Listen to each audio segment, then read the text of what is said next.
Guys, welcome back to my YouTube channel. So मैं हूं doctor Monika. आज मैं आपके सामने एक नई वीडियो लेके आई हूं जिसमें हम डिस्कस करेंगे डायस्टेसिस रेक्टाई के बारे में। जैसे कि मैंने प्रीवियस वीडियो में भी इसके बारे में डिस्कस किया था और मैंने कहा था कि इसका जो थोड़ा बहुत पार्ट रह चुका है वो मैं नेक्स्ट वीडियो में लेके आऊँगी। सो जैसे कि जो कि रिबन शेप की होती है एंड इन बिटवीन मसल जो है वो टिश्यू रहता है। सो टिश्यू के डैमेज होने पे हम उसे टर्म जो देते हैं that is divarication recti. Then how to know कि हमें डाइवेरिकेशन है कि नहीं, मतलब इसके लिए बिल्कुल दो सिंपल स्टेप्स हैं। उसमें हमने क्या करना है कि आपने टम्मी पे इस तरह से हाथ रखना है और आप जैसे हाथ रखेंगे तो आपको मसल जो फील होना शुरू हो जाएंगी और सेंटर में जो है वो गैप फील होगा। अगर आप बिल्कुल स्ट्रेट लेटते हैं, अपनी नीज को फोल्ड करते हैं और हल्का सा हेड रेस करेंगे तो भी आपको गैप जो है वो फील होगा। अगर ये गैप जो है 2 सेंटीमीटर तक है तो मतलब डाइवेरिकेशन जो है वो कंफर्म्ड है।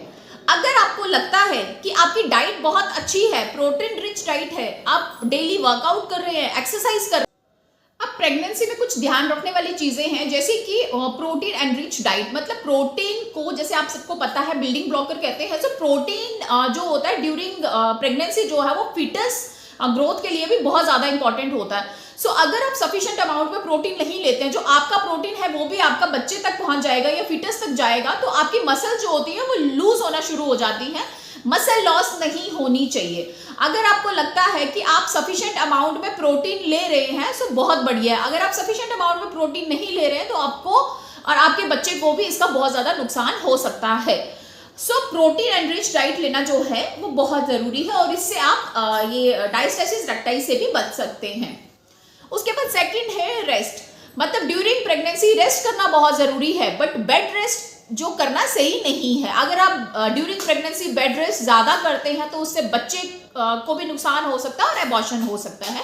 सो नॉर्मली रेस्ट करनी है।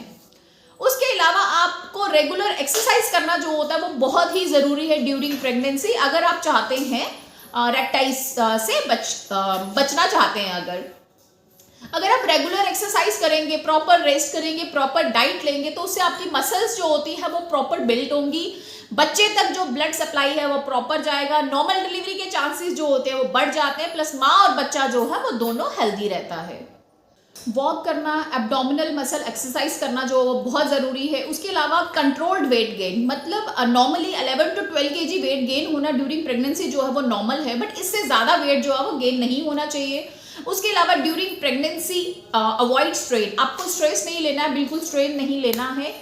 और जब आपका पेट जो है बाहर हो तो हमें एब्डोमिनल क्रंचेस जो हैं वो करनी चाहिए, लेकिन कुछ पर्टिकुलर एक्सरसाइज वो भी डॉक्टर की एडवाइस लेके।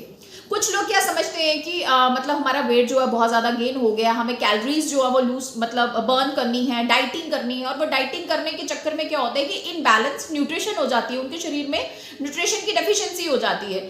अगर आप भी इन चीज़ों को अगर ध्यान रखेंगे डिलीवरी के बाद भी, सो आप डायस्टेसिस रेक्टाई से बच सकते हैं। और मोस्टली क्या होता है कि डिलीवरी के बाद 1.5 महीने के बाद जो है ऑटोमेटिकली आपका पेट जो है वो अंदर हो जाता है। उससे क्या होता है कि जो आपकी सेपरेशन हुई है दो मसल्स की, जो टिश्यू डैमेज हुआ है वो डिक्रीज हो जाता है 1.5 महीने के बाद आफ्टर डिलीवरी। अगर पोस्ट डिलीवरी 1.5 महीने के बाद भी आपका पेट जो है वो अंदर नहीं हुआ है, सेपरेशन जो है वो कम नहीं हुआ है, सो कंफर्म है कि आपको डायस्टेसिस। पोस्ट डिलीवरी भी ये समस्या है। सो आपको डिलीवरी के बाद भी इन चीज़ों का ध्यान रखना बहुत ज़रूरी है कि आपको सफिशिएंट अमाउंट में प्रोटीन रिच डाइट लेनी है, क्योंकि आप जो है अपने बच्चे को फीड करवा रहे हैं, ब्रेस्ट फीडिंग कर रहे हैं। आपकी ड्यूरिंग प्रेगनेंसी जो है वो न्यूट्रिशन डेफिशिएंसी क्रिएट हो चुकी है। सो डेफिशिएंसी को ठीक करने के लिए प्रोटीन एंड रिच डाइट लेना जो वो बहुत ज़रूरी है।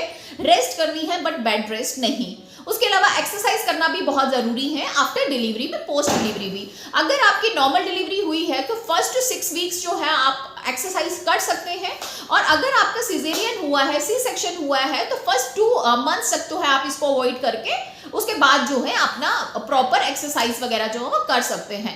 आपको डिलीवरी के बाद जो है हमेशा लाइट एक्सरसाइज करनी है। अगर आपका सिजेरियन हुआ है, एब्डोमिनल एक्सरसाइज आप कर सकते हैं, 4 पैक एप्स एक्सरसाइज जो है वो कर सकते हैं, बट मतलब एक प्रॉपर वे में धीरे धीरे करके स्टार्ट करना है, धीरे धीरे करके अपना जो है वर्कआउट करना है, जब तक कि आप प्रॉपर फिट नहीं हो जाते। अगर आपका परमानेंट डैमेज हो चुका है, अगर आपकी टिश्यू जो है वो डैमेज हो चुका है, बहुत ज्यादा गैप आ चुका है मसल में, सो आपको डॉक्टर से कंसल्ट करना जो वो बहुत ही ज़रूरी है। सो मैं इस वीडियो को यहीं पे एंड करूंगी एंड आई होप आपको मेरी वीडियो अच्छे से समझ आई आ गई होगी। अगर वीडियो पसंद आई हो तो चैनल को सब्सक्राइब करना मत भूलना।